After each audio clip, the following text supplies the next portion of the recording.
오늘은 특별히 대한민국 땅 한국에 태어난 것을 감사하시기 바랍니다. 감사하며 감격할 수 있는 저와 여러분들 되시기 바랍니다. 시편 136편은 감사의 노래인데 지금도 이스라엘 사람들은 감사절 예배 때 모두가 다 이 본문을 일어나서 이 시편을 교독합니다. 하나님의 말씀을 도저히 앉아서 아무 생각 없이 읽을 수 없다라는 거예요. 그래서 일어나서 이스라엘을 어떻게 하나님께서 구속하시고 하나님의 백성 삼으시고 하나님께서 세세한 손길로 인도하셨는지를 노래하는 것이 시편 136편입니다. 그래서 시편 136편의 중심 주제는 이스라엘 나라에 대한 하나님의 자비를 감사로 노래하는 겁니다. 이스라엘 나라에 대한 하나님의 자비. 이스라엘 나라뿐만 아니라 하나님께서 우리 대한민국에도 이제 제가 말씀 마칠 쯤에 우리 한국 땅을 얘기할 텐데 대한민국 땅에도 엄청난 헤아릴 수 없는 자비를 주셨습니다. 그래서 시편 136편은 크게 세 가지 주제로 진행되는데, 첫째는 하나님께서 이집트에서 노예 생활을 하던 이스라엘 민족을 구속해 주시고 구출해 주시고 엑소도스 하게 하신 그 은혜를 감사한 거예요. 출애굽하게 하신 은혜. 하나님이 한 사람도 아니고 두 사람도 아니고 10사람도 아니고 100사람도 아니고 또 수백만에 이르는 그런 이스라엘 백성 민족 전체로 구원하신, 특별히 이집트에서 가나안까지 이제 인도한 민족은 전 세계 어느 나라 백성을 봐도 없어요. 오직 이스라엘 백성에게만 하나님께서 베푸신 은혜요. 그래서 첫 번째는 하나님은 이집트에서 노예 생활, 종노릇하던 이스라엘 민족을 구출해 주신 것에 대한 감사의 노래입니다. 두 번째는 이제 이집트에서 애굽에서 출발하여서 광야로 인도하시고 그 험난한 광야 생활을 잘 무사하게 통과하신 은혜를 감사로 노래했습니다. 그리고 세 번째는 이제 이스라엘 백성들이 꿈에도 그리던 소원하였던 그런 축복의 땅, 젖과 꿀이 흐르는 땅, 가나안 땅에 잘 정착하신 것에 대한 감사예요. 이것이 하나님의 자비로운 돌보심이에요. 그런데 그 하나님의 자비는 영원 불별하다라는 거예요. 그래서 처음부터 그 인자하심이 영원함이로다. 그 인자하심이 영원함이로다. 그 인자하심이 영원함이로다. 처음부터 1절부터 26절까지 계속해서 반복합니다. 하나님의 자비가, 하나님의 은혜가, 하나님의 돌보심이 영원하다라는 것을 이스라엘 백성들은 노래하고 있는 거예요. 이것이 바로 시편 136편의 가슴 벅찬 노래입니다. 그래서 1절부터 26절까지 하나님의 그 무한하신 영원한 자비를 벅찬 가슴으로 노래하는 거예요. 그래서 이스라엘 백성들은 이 시편을 감사절에 읽을 때 그냥 아무런 그런 의미 없이 반복하지는 않아요. 왜요? 저들이 430년 동안 이집트에서 노예 생활을 했거든요. 우리도 마찬가지예요. 우리도 세상에서 죄 때문에 사단 마귀의 앞잡이 종노릇하며 살았던 시절이 있습니다. 그리고 지금 우리는 광야 같은 어느 누구도 한 사람도 제외하지 않고 광야 생활을 살아갑니다. 이 세상에 사는 사람들은 다 광야의 삶을 살아가요. 그리고 그 광야의 삶이 끝나면 가나안 땅, 영적인 천국 영생이 기다리고 있습니다. 그렇기 때문에 그 모든 광야 생활을 인도하신 그 하나님을 노래하며 감사하는 거예요. 그래서 그 인자하심이 영원함이로다. 따라합시다. 그 인자하심이 영원함이로다. 돌아보면 그렇습니다. 하나님의 영원 불변한 돌보심을 찬양할 수밖에 없습니다. 감사할 수밖에 없습니다. 그래서 처음과 끝이 감사하라에서 시작해서 감사하러로 마칩니다. 저는 개인적으로 시편 136편을 매우 좋아하는데, 왜냐하면 하나님의 돌보심이 영원 불변하기 때문에 그래요.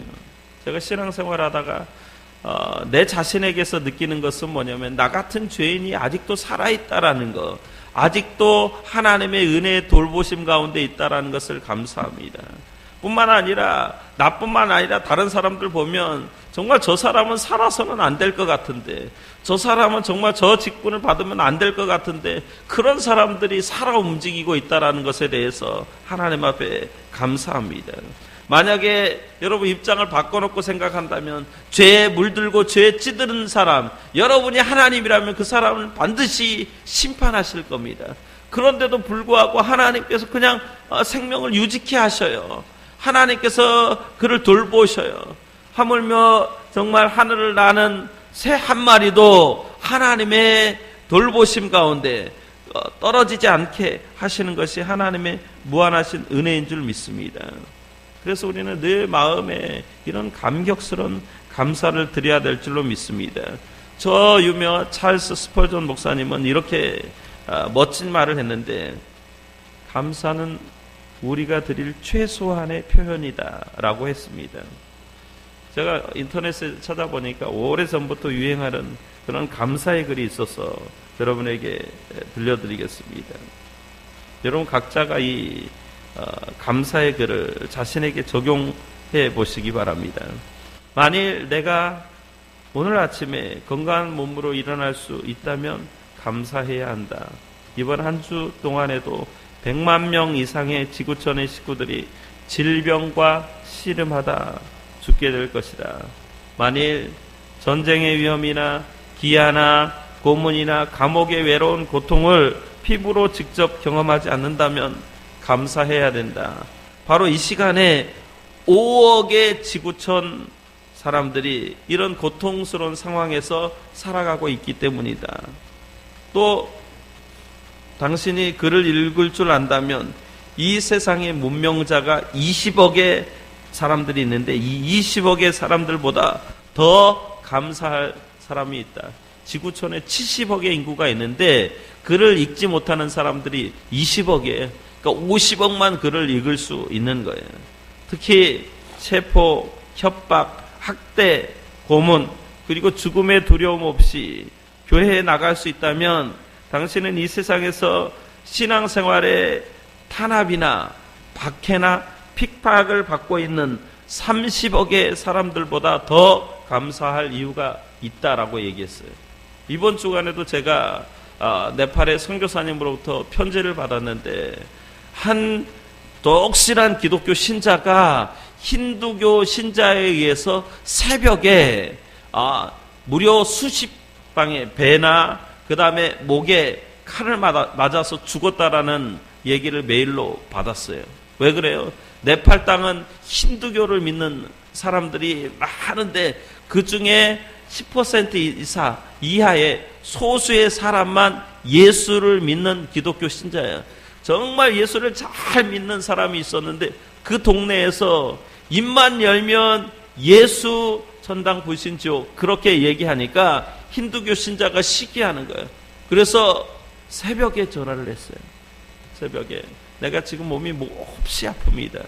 귀신과 악신에 들어서 내 몸이 너무 고통스러운 가운데 있는데 나를 위해서 좀 기도해 주십시오. 분명히 그 사람은 힌두교 신자예요. 힌두교에 열심을 내는 사람이에요. 새벽 2시가 넘어서 전화가 왔는데 갈 수도 없고 안 갈 수도 없고, 그런데 가면 죽으리라는 것을 알았음에도 불구하고 그는 갔어요. 그래서 그 집에 가서 열심히 귀신이 물러나기를 예수의 이름으로 명하느니 악한 귀신아 떠나갈지어다 그렇게 선포했는데, 그 사람이 기도하는 순간에 일어나서 칼을 가지고 배를 찌르고 목을 찔러가지고 죽임을 당했어요. 전 세계에 이런 일들이 비일비재하게 일어나고 있습니다.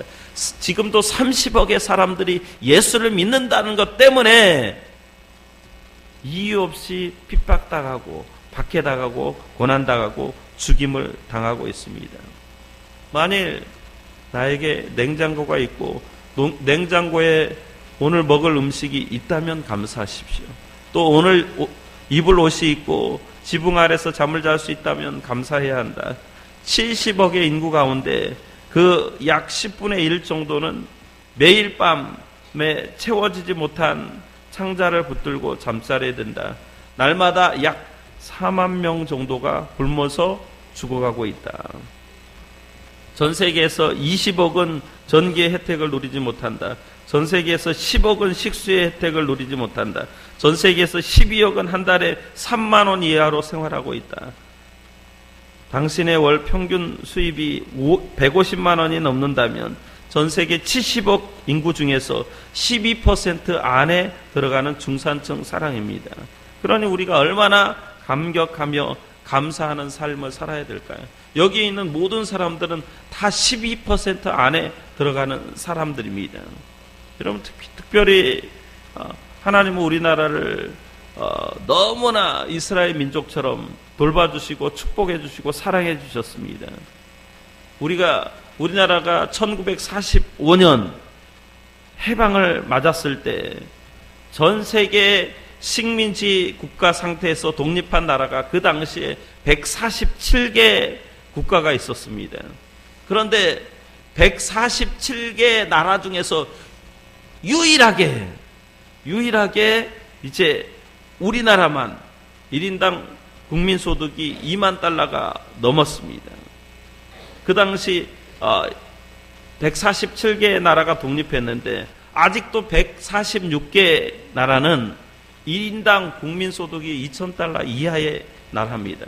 오직 대한민국만 국민소득이 2만 달러가 넘어갔어요.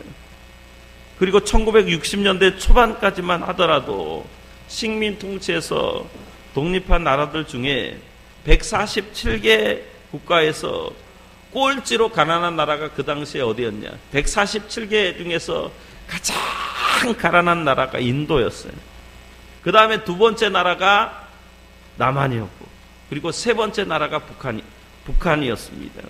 그 당시 인도는 국민소득이 62달러, 남한은 76달러, 북한은 83달러였는데 지금 우리나라가 1인당 약 2만 2천 불 이상이 되었습니다.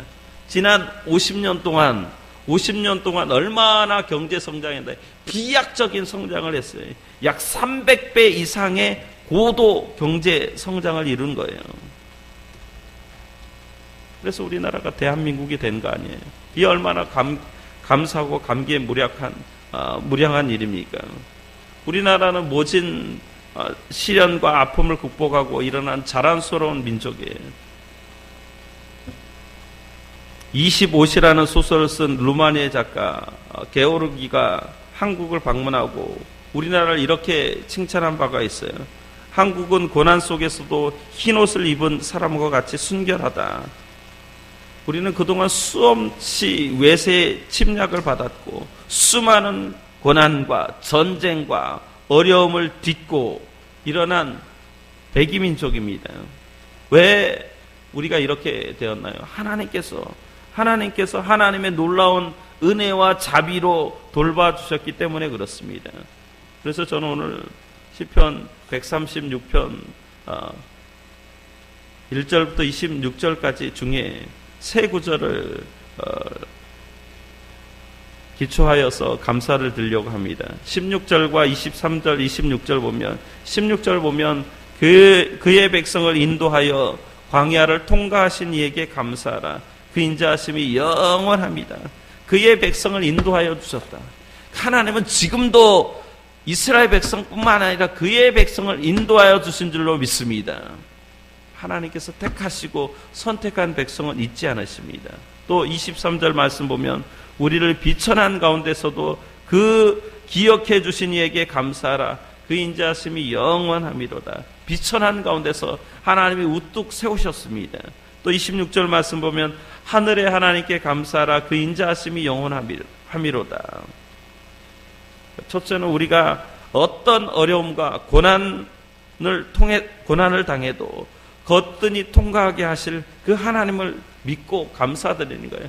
우리 민족이 그런 길을 걸어왔습니다. 두 번째로 우리가 어떤 비참한 처지에 있다 할지라도, 비참한 처지에 놓였다 할지라도 우리를 기억해 주시는 하나님을 믿고 감사드리는 거예요. 그러니까 여러분의 상황이 그렇습니다. 지금 우리가 어떤 상황 가운데 있든지 하나님께서 이스라엘 백성을 애굽에서 광야에서 가나안으로 인도한 것처럼 우리를 세상 마귀의 손 아래에서 광야로, 또 광야에서 하나님 나라 영원한 천국으로 인도하실 것을 믿기에 하나님 앞에 감사드린 거예요. 또는 또 마지막으로 우리를 영원 불변한 사랑으로 돌봐주시는 그 하늘의 하나님을 믿고 감사를 드리는 겁니다. 우리가 정말 하나님, 우리를 대한민국 땅에 태어나게 하시고 대한민국 국민이 되게 하신 것을 감사합니다. 그런 은혜가 여러분들이 있기를 바랍니다. 여러분, 이것은 진짜 사실입니다. 제가 예전에 2000년도에 이스라엘을 갔는데, 이스라엘 땅 갈 때 그때 이제 이집트에서 이스라엘 들어갈 때 보니까 유럽 사람들은, 유로피언들은, 그 다음에 아메리칸 피플들, 미국 사람들은 다 그냥 무사 통과하는데 대한민국 사람들은 침이 없어가지고 거기서 때 앞밑에 1시간, 2시간 기다리는 것들을 보았습니다. 그런데 놀라운 것은 이제 여러분들이 미국에 갈 때 정말 그 수많은 사람들이 이제 이민국 심사를 받지 않고 무사 통과하는 시절이 우리에게 돌아오는 거예요. 그만큼 하나님께서 이민족 대한민국 사람들에게 은혜를 베푸신 줄로 믿습니다.